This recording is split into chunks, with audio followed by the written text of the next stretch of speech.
नमस्कार, बहुत बहुत स्वागत आपका अनादि टीवी पर। मैं हूं आपके साथ पारुल। उत्तराखंड का special debate show prime time Uttarakhand देख रहे हैं आप, और आज चर्चा करेंगे एसआईआर पर सियासी तकरार। उत्तराखंड में 8 जून से शुरू होने जा रही एसआईआर प्रक्रिया ने चुनावी सियासत में नया भूचाल ला दिया है। सत्ता पक्ष कह रहा है कि ये मतदाता सूची का शुद्ध, पारदर्शी और मजबूत बनाने की कवायद है, लेकिन विपक्ष का आरोप है कि इसके जरिए वोटर लिस्ट के साथ राजनीतिक प्रयोग की जमीन तैयार की जा रही है। सवाल बड़ा है, क्या यह सिर्फ प्रशासनिक प्रक्रिया है या फिर चुनाव से पहले सियासी गणित साधने की रणनीति? आज इसी पर हम चर्चा करने वाले हैं। उससे पहले इसी से जुड़ी पूरी रिपोर्ट जो हर बात को आपको समझाएगी, देख लीजिए।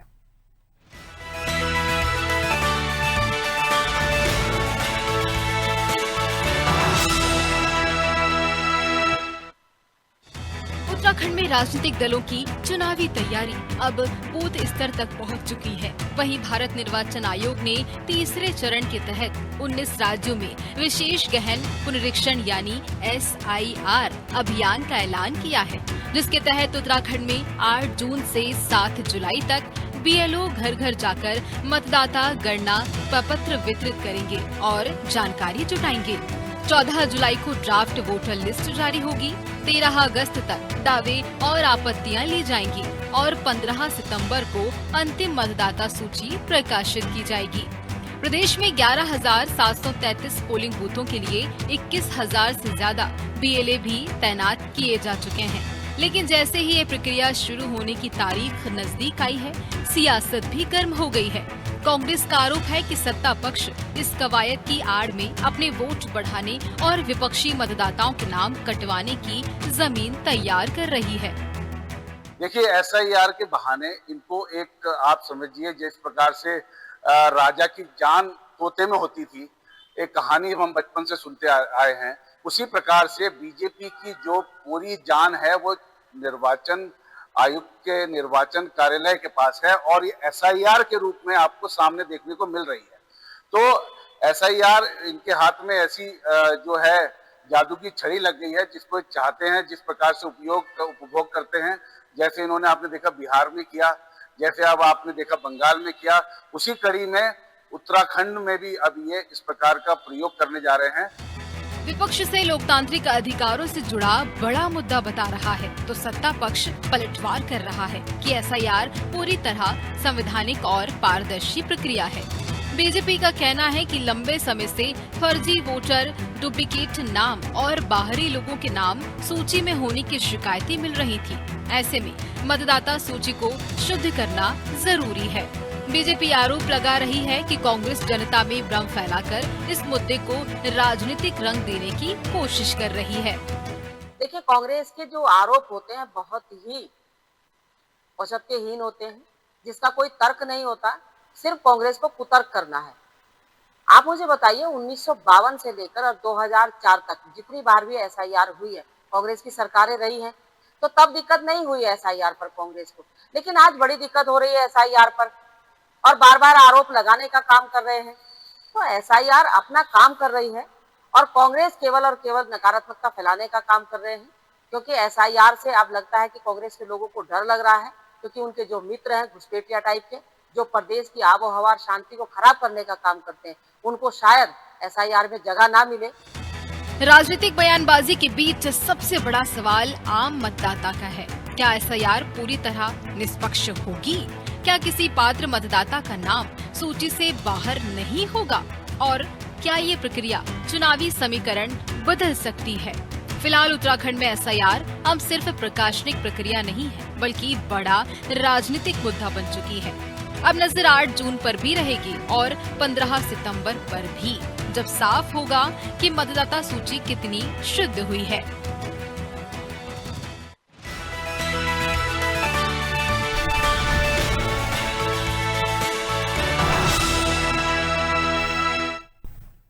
पश्चिम बंगाल में जब SIR की प्रक्रिया को लेकर विरोध हुआ था, तो बताया गया था कि 20 ऐसे विधानसभा क्षेत्र जहां सबसे ज्यादा वोट कटे हैं, और उन 20 क्षेत्रों में से करीब 16 के आसपास, अगर मैं संख्या गलत नहीं है तो 12, 14, 16, 14, 16 ये संख्या थी जो ममता बनर्जी के पास गई थी, और बाकी 21 सीटें कांग्रेस और बीजेपी। इन 20 सीटों की बात कर रही हूं मैं, जिस पर सबसे ज्यादा वोट कटे थे, जिनका ये कहना था कि सबसे ज्यादा SIR में इनके वोट गायब हो गए। और दूसरी तरफ इसी पश्चिम बंगाल का ये पहलू था कि कई सारे लोग सामने आ गए कि हमारा वोट नहीं, हम जिंदा खड़े हुए। तो दोनों ही चीजें हैं, लेकिन इसके वजह से ऐसा तो नहीं है कि जो वोटर नहीं है या जो रहवासी नहीं है या जो पलायन कर चुके हैं उनका कहीं ना कहीं तो रिकॉर्ड होना चाहिए। तो ये से मतदाता सूची में शुद्धिकरण होना है, किसी को दिक्कत क्या हो सकती है, समझते हैं। मिलियन मेहमानों से हमारे साथ चर्चा में जुड़ रहे हैं, आगे समझने की कोशिश उन्हीं से करूंगी। प्रभा बंदोनी जी जुड़े हुए हैं। प्रभा जी, बहुत बहुत वेलकम आपका। भारतीय जनता पार्टी का पक्ष रखने के लिए आप हमारे साथ जुड़ी हैं। शांति प्रसाद भट्ट जी, कांग्रेस प्रवक्ता, हमारे साथ जुड़े हुए हैं। भट्ट साहब, आपका स्वागत। गजेंद्र रावत जी, वरिष्ठ पत्रकार है, हमारे साथ जुड़े हुए। गजेंद्र जी, शुरुआत आपसे, वेलकम करती हूँ आपका। आदरणीय गजेंद्र जी, बताइए कि एसआईआर प्रक्रिया से उत्तराखंड या उत्तराखंड की राजनीति में क्या फर्क पड़ सकता है, और इसको लेकर इतना डर या इतना खौफ क्यों है? जो वोटर है वो बता दे कि मैं यहाँ कब से रह रहा हूँ, क्या मेरे पास दस्तावेज हैं, और जो नहीं है उसके पास कभी कुछ हो ही नहीं सकता। सर गजेंद्र जी, एसआईआर का जो प्रयोग हुआ है उसके बाद बिहार और बंगाल में जिस अंदाज में जो है शोर शराबा हुआ, और ये बताया गया कि भाई ये 90 लाख तो एक साथ वोट आपके बंगाल में काटे गए, 27 लाख लोगों को पेंडिंग कर दिया गया कि वो वोट ही नहीं दे पाए। तो अब जो नया जो दौर चल रहा है, नया जो भारत है, उसमें चुनाव जीतने के जो तमाम हथकंडे हैं उनमें से एसआईआर भी एक हो गया। और कल जिस प्रकार से सुप्रीम कोर्ट ने चुनाव आयोग की नियुक्ति को लेकर कल की टिप्पणी की है कि भारत सरकार के मंत्री की वहां क्या जरूरत है, उसको क्यों रखा जा रहा है वहां पर, ये इस बात का एक पुख्ता सबूत भी है। उत्तराखंड के परिप्रेक्ष्य में आप ये देखिए कि जिन लोगों ने पिछले दिनों में निकाय चुनाव में उत्तराखंड में वोट दिया, उसके बाद हमने देखा बिहार जाकर उन्होंने वोट दिया, उन्हीं लोगों ने जो है बंगाल में जाकर वोट दिया। और ऐसे छोटी बड़ी संख्या नहीं है, 4.5 लाख लोग जो एक तरह से वैनिश हो गए हैं। एक तो वो विषय कि वो लोग कौन थे, दूसरा जो 9 लाख लोग जो आज पेंडिंग में हैं, जिनको लेकर स्थिति स्पष्ट नहीं है। तो उत्तराखंड में जिस देवभूमि की बात करते हैं, कहीं ऐसा तो नहीं कि जिन लोगों ने पिछले दिनों उत्तराखंड की मतदाता सूची से में भी उनका नाम था, बिहार, बंगाल, महाराष्ट्र, तमाम राज्यों में जहां भी चुनाव हुए, वो लोग वहां चले, उनको वापस लाया जाएगा, वो वापस आगे जो है जाकर चुनाव प्रभावित करेंगे। सवाल ये है कि अगर एक देश में 2 प्रकार की बातें आएंगी, और जो मतदाता कुछ दिन पहले यहाँ निकाय चुनाव में ऋषिकेश में वोट कर रहा था, सहसपुर में वोट कर रहा था, देहरादून में वोट कर रहा था, वो आदमी वहां से अपना अंगूठा दिखा रहा है कि देखिए आज मैंने जो है अपने जो मूल राज्य था वहां जाकर वोट कर दिया। इन चीजों से बचने का एक बड़ा विषय रहेगा। दूसरा महत्वपूर्ण बात यह है, चूंकि सबसे बड़ी मार हमारे प्रदेश में पलायन की मार पड़ी है, तो बड़ी संख्या में लोगों ने इस समय एक जो अभियान चलाया था, इनके सांसद है भाजपा के अनिल बलूनी, उन्होंने कहा मेरा वोट मेरा गांव, और उसके बाद एक नई चीज चली है मेरी जनगणना मेरे गांव। उसके बाद बड़ी संख्या में जो मैदानी क्षेत्र में हमारे पर्वतीय अंचल के जो लोग आए थे, जो किराए पर रह रहे थे, जिन्होंने घर बनाया, वो बड़ी संख्या में उन लोगों ने अपने नाम कटवाने शुरू किए। ये तमाम बातें सरकार के संज्ञान में है, और आने वाले वक्त में और जो मुख्य टारगेट इनका होगा कि जो धर्मपुर विधानसभा है, देहरादून की, जो मंगलौर विधानसभा है, जो लक्सर है, ऐसी कुछ विधानसभा है जिन पर स्पेसिफिक फोकस है, जहां पर बड़ी संख्या में मुस्लिम मतदाता है, और पूरे देश में जो शोर शराबा रहा है, जो बड़ी संख्या में 90 लाख वोट कटने की बात आई, तो एक समुदाय विशेष के वोट कटने को लेकर जो शोर शराबा हुआ, जो मसला हाई कोर्ट से लेकर तमाम न्यायालयों में है, और टीवी चैनलों में भी है, सोशल मीडिया में है, तो इस बात को लेकर तमाम लोगों का जो है मतलब लोग इस बात की आशंका व्यक्त कर रहे हैं कि जो फार्मूले बंगाल में और बिहार में लाए गए, क्या वही फार्मूला। लेकिन गजेंद्र जी, ऐसा भी तो हो सकता है कि ऐसा कोई फॉर्मूला ही ना हो, लोग डिले कर रहे हो अपने कागजात सबमिट कराने में, या उस प्रक्रिया को बहुत स्लो समझ रहे हो कि चलता रहेगा, करते रहेंगे। क्योंकि ऐसा तो है नहीं जो लोग दोबारा आ रहे हैं कि हमारा नाम कटा, उन्हें जोड़ा ही नहीं जा रहा है, उन्हें चलता कर दिया जा रहा है, नहीं अब तुम्हारी बारी खत्म, जाओ। ऐसा तो नहीं हो रहा है ना सर? तो मुझे लगता है दोनों पहलुओं पर बात करनी पड़ेगी।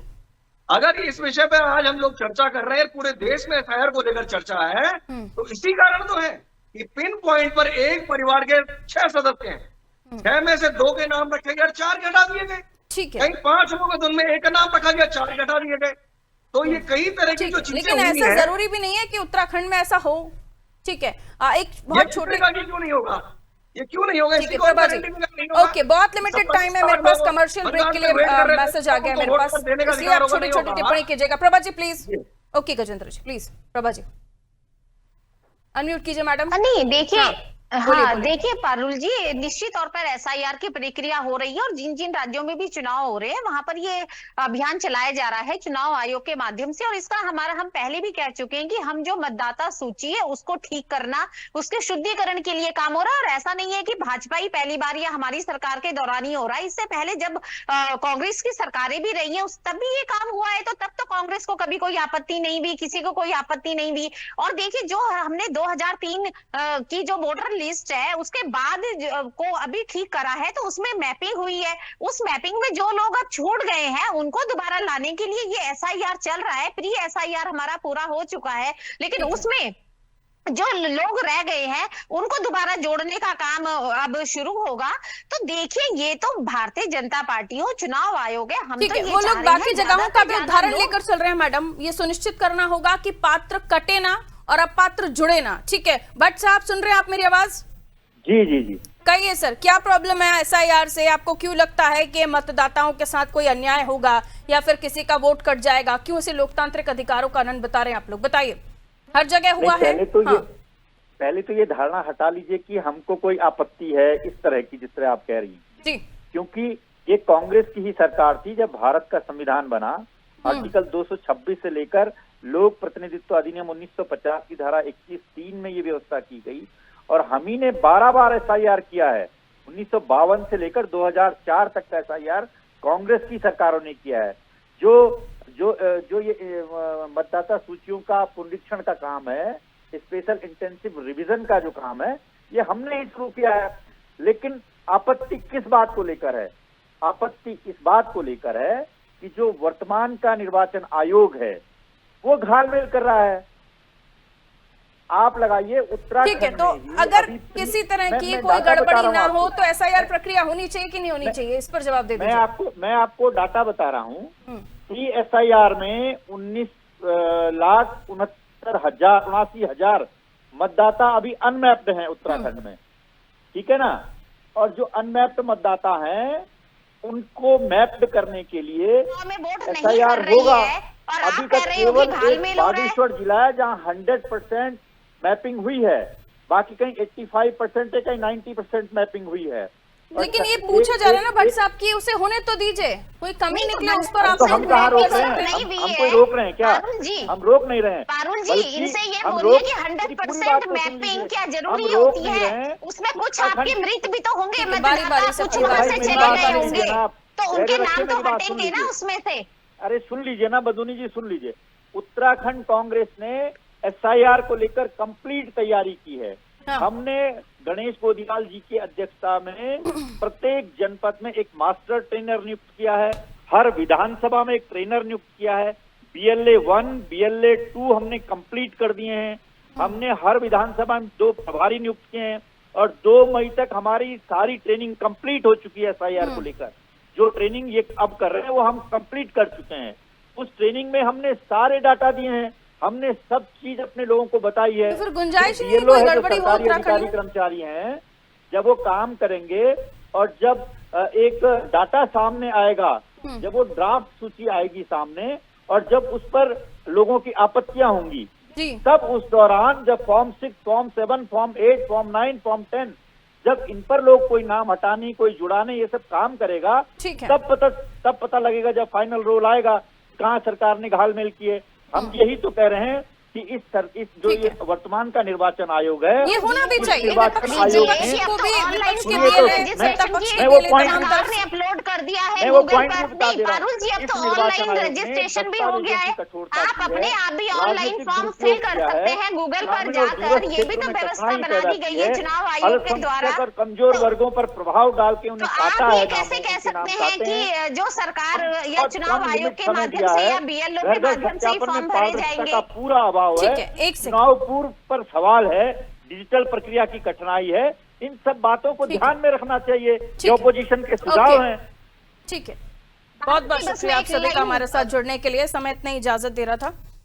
तो देखिए, एसआईआर प्रक्रिया को लेकर सियासी तकरार शुरू हो गई है। अभी एसआईआर प्रक्रिया शुरू होगी, उसके बाद अगर कोई मीन में निकले तब सवाल उठाना लाजमी है, उसका विरोध करना लाजमी है। लेकिन जैसे कि हर बार अलग अलग राज्यों में एसआईआर की प्रक्रिया शुरू होने से पहले ही उसका विरोध हुआ, लेकिन एसआईआर प्रक्रिया हुई, चुनाव भी हुए और जहां आपने देखा नतीजे भी सामने आए हैं।